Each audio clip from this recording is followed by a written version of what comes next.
Manusia sering lupa diri apabila melihat dia berada dalam posisi yang mapan, baik kemapanan itu karena kemampuan intelektual, karena kekuatan materi, atau karena faktor kekuasaan. Dikala itu orang sering lentur dan luntur, mengalami proses degradasi. Banyak orang tadinya dengan lantang teriak berantas korupsi, ganyang korupsi, cuma karena belum dapat kesempatan.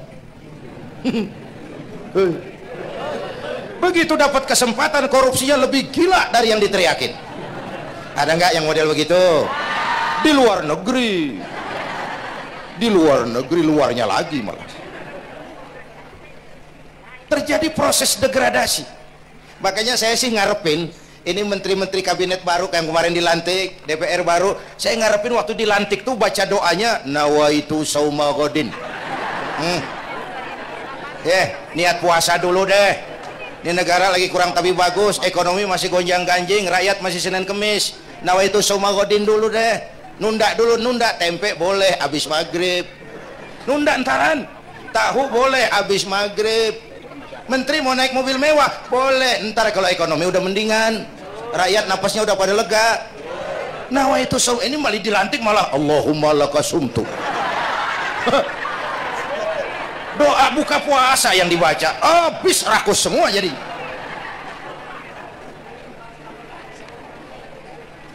Dengerin ngikutin senturi ya, ban bingung kita siapa yang nanggung jawab ini. Yang jawab banyak banget, yang nanggung kagak ada.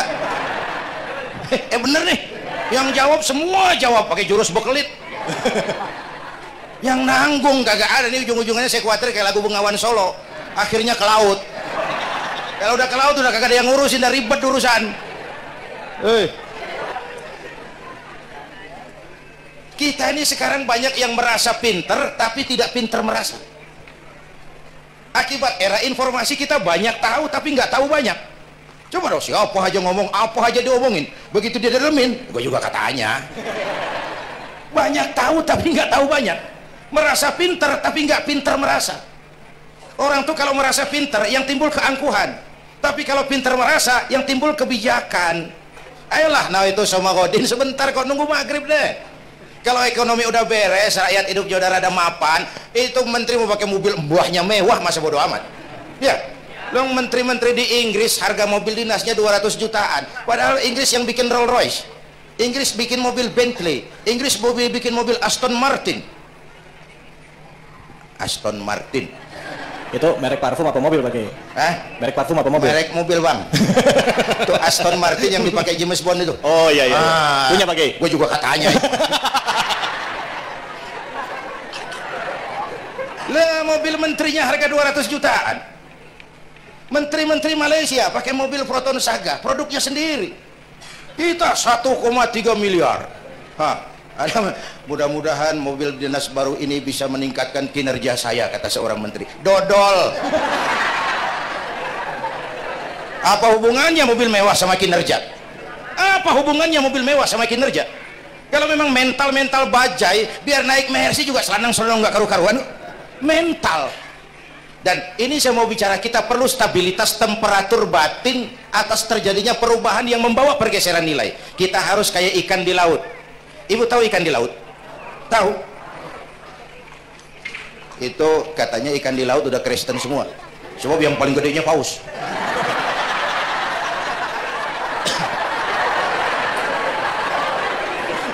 Menghadapi arus perubahan kita itu harus seperti ikan di laut, kata saya tadi. Ikan di laut biar 3 tahun berendam di air asin, nggak ikut jadi asin tuh. Ya. Kenapa? Karena dia hidup. Ikan yang hidup 3 tahun berendam di air asin nggak ikut asin. Tapi begitu dia mati, ikan mati mah bagaimana keadaan? Digaremin asin, diasemin asin. Ikan mati. Orang yang jauh dari agama, jiwanya mati.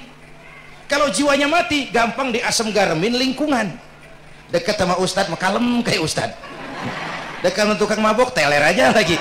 Gue sih bagaimana yang nyamper aja gue mah. Gampang diasem garemin lingkungan. Tapi orang yang jiwanya hidup, silakan buka tempat pelacuran di samping rumah saya, pantang saya ikut. Silakan buka tempat judi di depan rumah saya, nggak bakalan saya ikut. Silakan buka minuman keras di belakang rumah saya, nggak bakalan saya ikut. Jiwanya hidup. Dan jiwa akan hidup kalau agama hidup di hati kita. Kita tidak bisa menghindari perubahan, kita tidak bisa menghindari arus persaingan. Sekarang ini jangankan dagang, jadi kiai juga kalau nggak sanggup bersaing. Ini bahasa kasar tapi jujur. Curhat.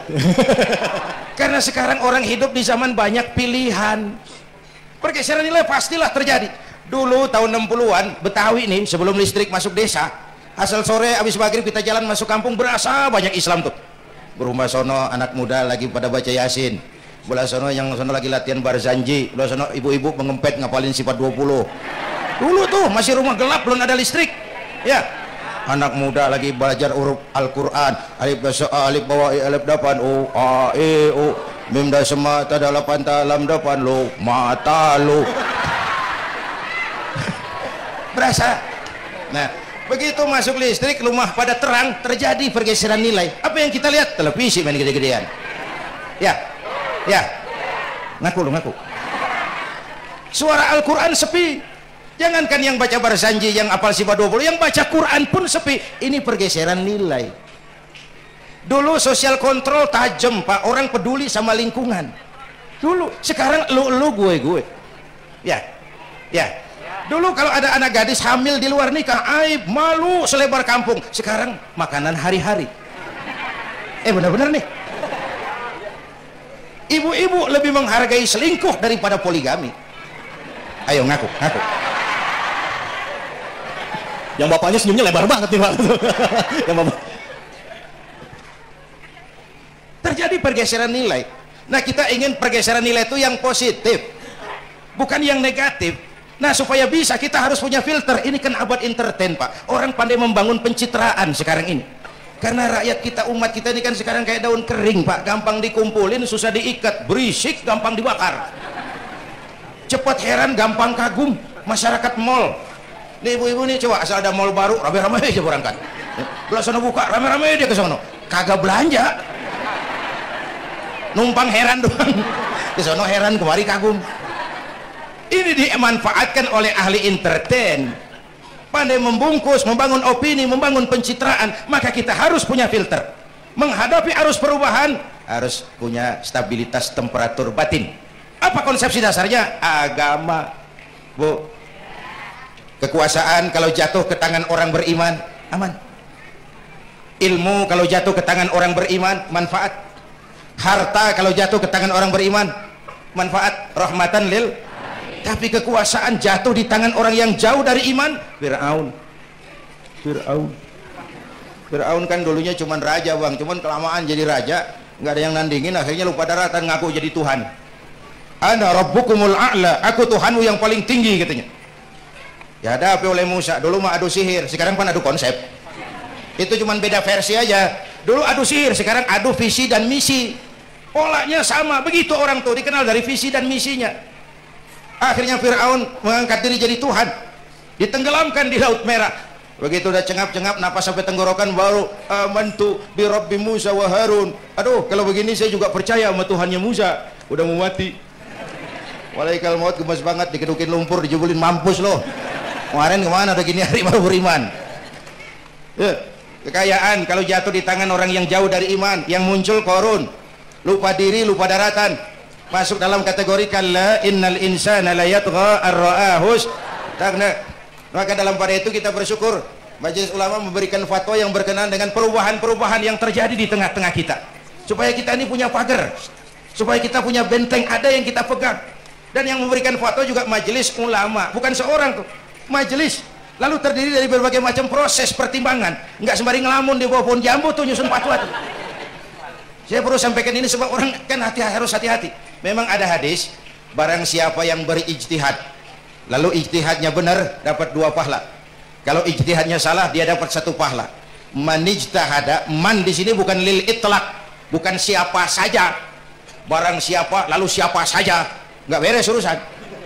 Barang siapa yang memenuhi persyaratan untuk berijtihad, lalu dia berijtihad, itu yang kalau salah dapat 2, kalau salah dapat 1, kalau benar dapat 2. Jadi manijtama'a fihi syurutul ijtihad, bukan man lil itlaq, lalu siapa saja boleh berijtihad. Lalu lahir fatwa yang aneh-aneh.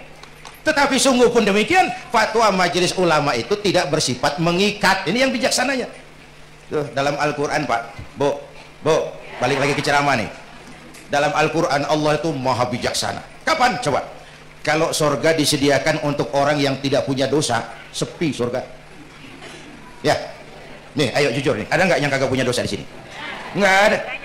Untung Allah bilang apa? Wa amman sakulat mawazinuhu fahuwa fi 'isyatir radiyah. Orang yang timbangan kebaikannya lebih berat dari timbangan kesalahannya. Bukan nggak punya salah. Orang yang timbangan kebajikannya lebih berat dari dosanya. Bukan nggak punya dosa. Ya. Tapi lebih berat, kan itu yang kita harapin. Ada dosa, ada salah, iya, tapi timbangan kebaikan lebih berat daripada timbangan kesalahan.